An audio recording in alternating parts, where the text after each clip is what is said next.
Olá, pessoal. Boa noite. Meu nome é Beatriz Silva Lima. Faço o curso de Ciências Biológicas pelo CEDERJ. O nome do meu orientador é Daniel Acosta Avalos e estou aqui para apresentar o projeto que nós trabalhamos durante esse tempo, que foi sobre o estudo do efeito da radiofrequência no movimento de bactérias magnéticas iluminadas com luz monocromática. Bom, as bactérias magnetotáticas são procariotos flagelados que se movimentam em uma trajetória em hélice cilíndrica. Eles possuem cerca de 0,5 a 1 micrômetros de comprimento e possuem uma particularidade interessante, que seria o magnetossomo. Organela composta por uma nanopartícula magnética, que pode ser a magnetita, mas também pode-se encontrar a greigita e é envolvida por uma membrana lipídica. O importante dessa organela é que ela se organiza em cadeias e fornece um momento magnético estável à bactéria, permitindo com que ela interaja com o campo magnético externo, com as linhas do campo magnético e permitindo assim o fenômeno da magnetotaxia ocorrer, né? A magnetotaxia polar, onde elas nadam procurando o polo norte magnético. Nessa figura temos a bactéria magnética em formato de coco, porque foi esse tipo esse formato de bactéria que nós encontramos. O objetivo desse trabalho foi de estudar o efeito da radiofrequência nas trajetórias das bactérias magnetotáticas encontradas na Lagoa Rodrigo de Freitas, iluminadas com luz monocromática de diferentes comprimentos de onda. O primeiro passo foi, primeiramente, coletar a amostra dessas bactérias na Lagoa Rodrigo de Freitas, e essas amostras foram depois depositadas em aquários em condições ambientais. No dia da filmagem, para a observação, a gente retirou uma quantidade desse material e colocamos em um concentrador de vidro, como esse que está aqui na foto, em frente a um ímã que ficava em frente à sua extremidade. E deixamos assim por 3 minutos para acumular bastante bactérias na extremidade. Após isso, a gente coletou uma gota na extremidade do concentrador e então depois colocamos na lâmina do microscópio invertido. E aí então gravou o movimento dessas bactérias que se movimentaram estimuladas por um campo magnético gerado por um par de bobinas que foram adaptadas para ficarem ali dispostas na lâmina do microscópio, como vocês podem ver na foto. E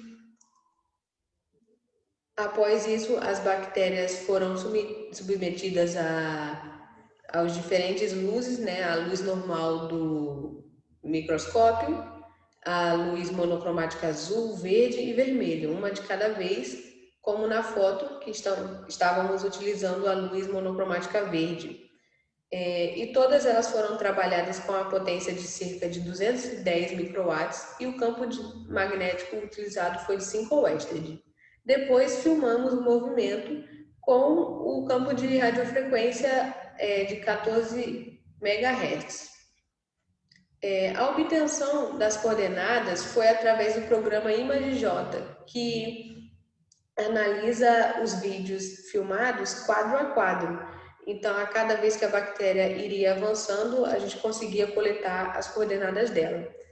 E essas coordenadas foram depois passadas para o programa Microcal Origin, que foi responsável por fornecer os parâmetros da trajetória em hélice, que seria a velocidade, raio e frequência. Nesse programa, a gente fez gráficos da coordenada x e y separadamente em função do tempo. E ficava mais ou menos assim. Essa linha vermelha que atravessa aqui os gráficos seria o que acontece quando a gente faz o ajuste linear, que seria esse segundo passo agora. Quando nós fizemos o ajuste linear, o programa realizava essas fórmulas nos gráficos, gerando os componentes da velocidade.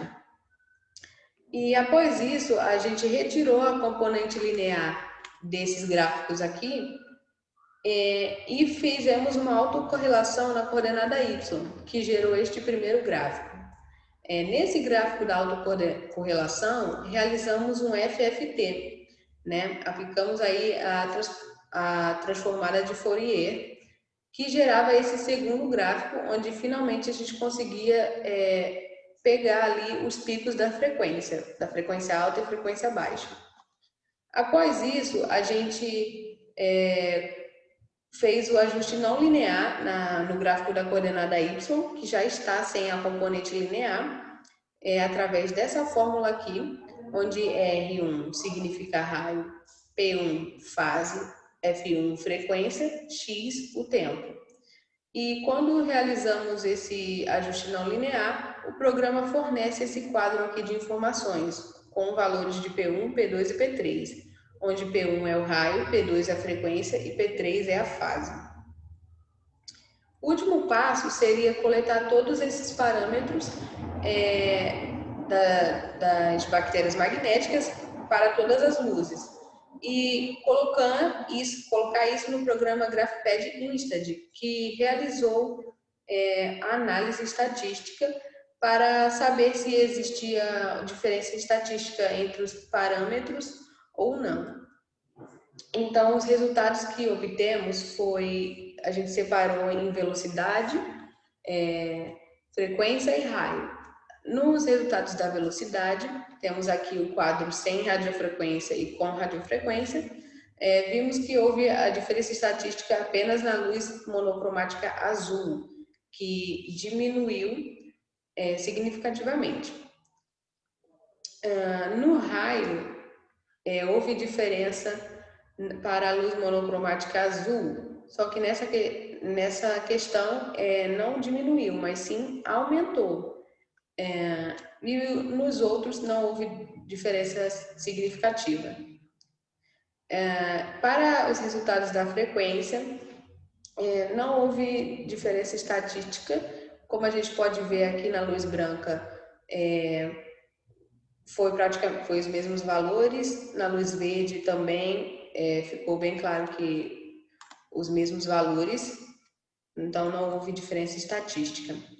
E a conclusão que tivemos desses resultados foi, primeiramente, que a luz monocromática ela altera aí os parâmetros da trajetória.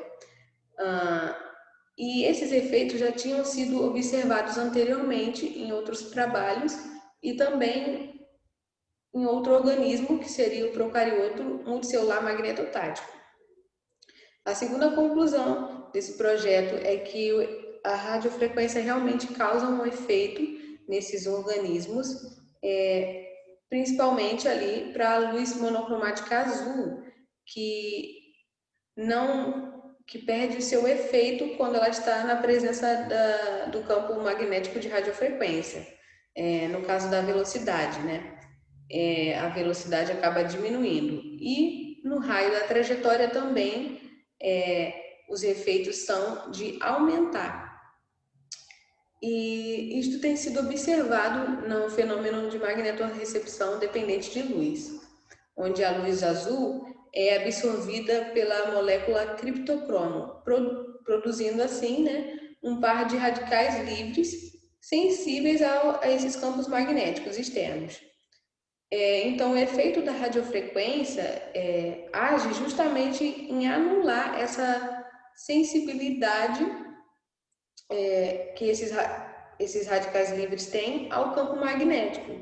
E isso explicaria os resultados. Esse tipo de comportamento também já é visto em pássaros. E é isso, pessoal. Muito obrigada pela atenção.